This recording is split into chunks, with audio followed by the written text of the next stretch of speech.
Hello, this is Nick from Breaker Press Games, and this is Tips for First-Time Judges. Today we're going to talk about experience points.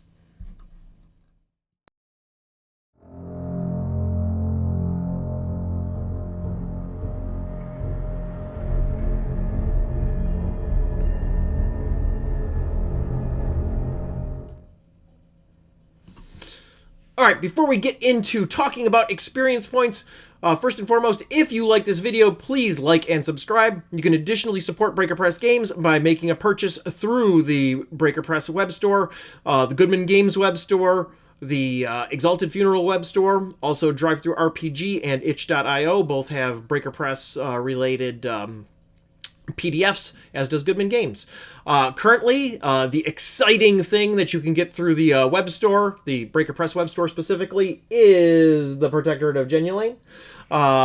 This will officially make its release into distribution channels as of June 21st, but stores and what have you can pre-order it now. Let your store know that you want to pick up a copy if you don't want to order it direct through me and you want to support your FLGS, so that they can place an order with Goodman Games. Awesome.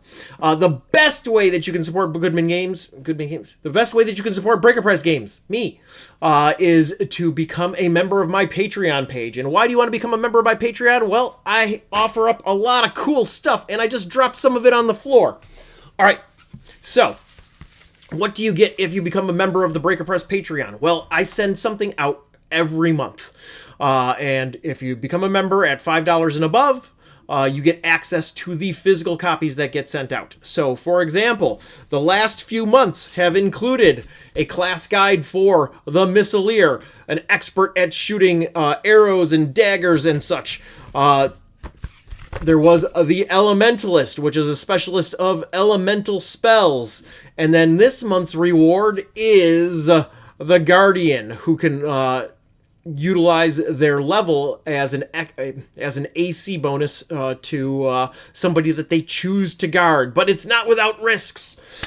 So yeah, if you're interested in these class guides, as I said, I send out something as long as you pledge at $5 and above on the Patreon page. You get something in the mail every month. So let's talk about experience points, because that's why we're really here. Now, this is something that comes up on the DCC Rocks and the DCC Reddit frequently. And so I wanted to talk about it because I think it's a really important thing, especially because the one mistake that I think that there is in the DCC rulebook, this monstrous book, XP is explained on page 359 and on page 360. And it is not on the two halves of the spread. It is on the front and the back of the page. And so you look at the XP chart and then you think that's it. And then there's actually another like 5 paragraphs on the next page. So let's break it down, since so many people seem to have hangups over XP. Now, first and foremost, Goodman Games sets the tone right at the beginning of the chapter with these words: survival is its own reward. Preeminence, a bonus. And so what that is telling you is that as you're giving out XP, the PCs should be thankful for just surviving. This is not a game that is about, aggressive, going from 0 to 1st to 2nd to 3rd to 4th level in rapid succession. It is meant to be a slow, steady pace. Now, there is more words and a chart that shows a breakdown of different ways that, they kind of exemplify, how many characters of different levels exist in a population of what size and what have you.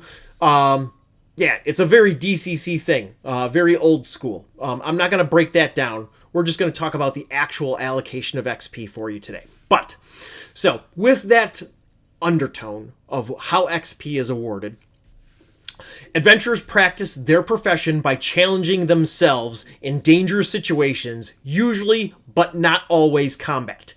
So once again, we are reinforcing that the PCs are, survival is the most important thing, and PCs are going to get XP for putting themselves in danger.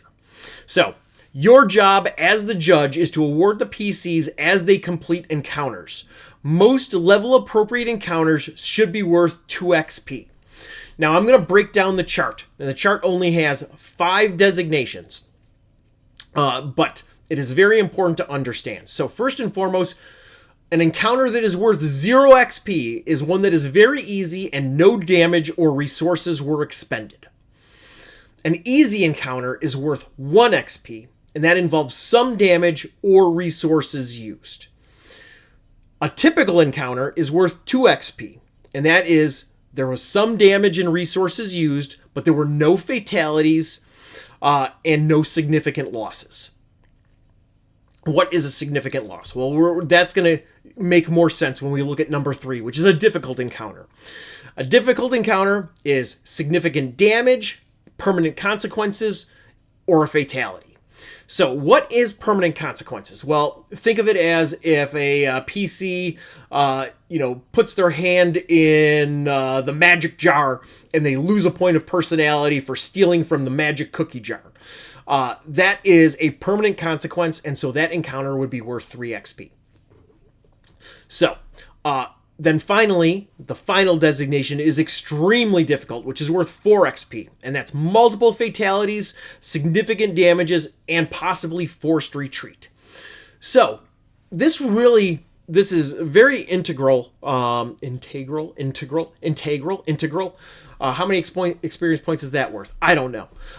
But this is a very important part of DCC, is the idea that PCs are rewarded slowly for the amount of danger that they put themselves in and whether they suffer losses.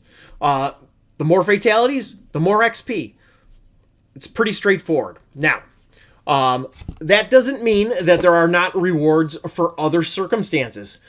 Once again, I mentioned that chart that I just recited, that was on page 359 of the DCC rulebook. But there's more info on page 360 once you flip the page. So what's on 360? Well, XP for non-combat activities. And so what's a non-combat activity? Well, certain things like disarming or setting off traps. If you're a thief, that should be worth 1 to 2 XP. Or even sometimes if you're not a thief. Depends on the judge. Solving puzzles. Everyone that participates should get an XP or 2. Ultimately, it's about bypassing hazards. Non-combat activities are, there was no combat, but you bypassed some sort of hazard. That should be worth 1 or 2 XP. And then finally, for mundane class activities. Yes, you can get XP in DCC for mundane class activities. You get 1 to 2 XP for every significant non-combat event. I'm not going to do all of the classes, but I'm going to do the 4 major, which is Warrior, Cleric, Wizard, and Thief. A Warrior for doing extensive training, for, let's say, being in an archery contest or a jousting event. Building a citadel, recruiting a militia, paying tribute to a lord. Those are all things that all ways that a warrior should accrue XP, and the judge should acknowledge that. A cleric, paying their tithes consistently, constructing some sort of something of religious significance. They build an idol or a shrine or a church, or renovate one that's gone, has become dilapidated and gone into disuse. Donating to the needy. Well, unless you worship a god of greed, that should make sense. Or recruiting followers. That's a big one. If you're going out recruiting followers, hey, that is a way that you should be earning XP.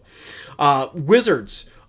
Forging magic items, creating new spells. I've never seen that was something that when I used to play D&D back in the late 80s, early 90s, that's the sort of stuff that I do all the time. I've never had one of my players come to me and say, hey, I want to create a magic item or create a new spell.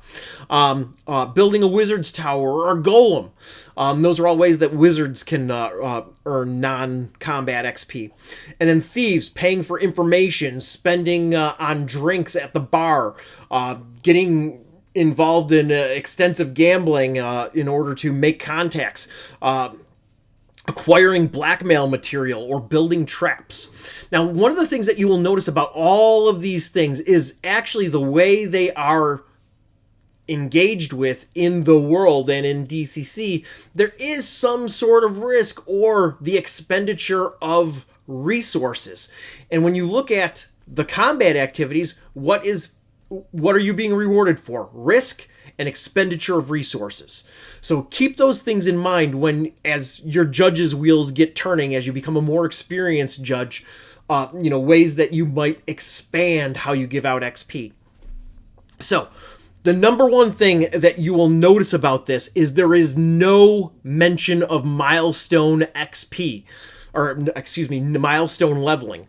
As per how the XP rules are presented, you are rewarding your PCs for action and engagement and putting themselves at risk.